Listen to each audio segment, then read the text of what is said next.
பார்த்து பேசுங்க இபிஎஸ், இப்படி பேசுனா உங்க தொண்டை என்னத்துக்கு ஆகுறது அப்படிங்கிற மாதிரி பிரதமர் மோடி அவர்கள் இபிஎஸ் அவர்களுக்கு சொன்னாரா? வாங்க என்னாச்சுங்கிறத பார்க்கலாம். மதுராந்தகத்துல நடந்து வர தேசிய ஜனநாயக கூட்டணி கட்சிகளோட பொதுக்கூட்டத்துல ஆவேசமா பேசிவிட்டு வந்த அதிமுக பொது செயலாளர் எடப்பாடி பழனிசாமி அவர்களுக்கு கை கொடுத்து பாராட்டி இருக்காரு பிரதமர் மோடி அவங்களும். தொண்டைய காட்டி இப்படி பேசுனா தொண்டை என்னத்துக்கு ஆகுறது அப்படின்னு கேட்டிருக்காரு.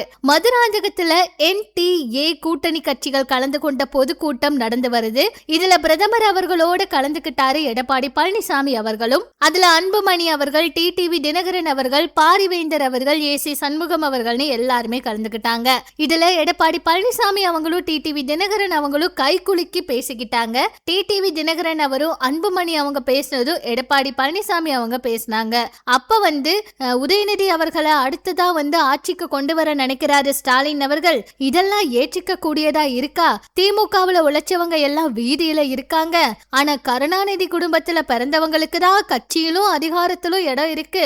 எந்த தகுதியும் இல்லாத உதயநிதி அவர்களை MLA அமைச்சர், துணை அமைச்சர், துணை முதலமைச்சர்னு எப்படி இவங்க மாற்றி இருக்காங்க?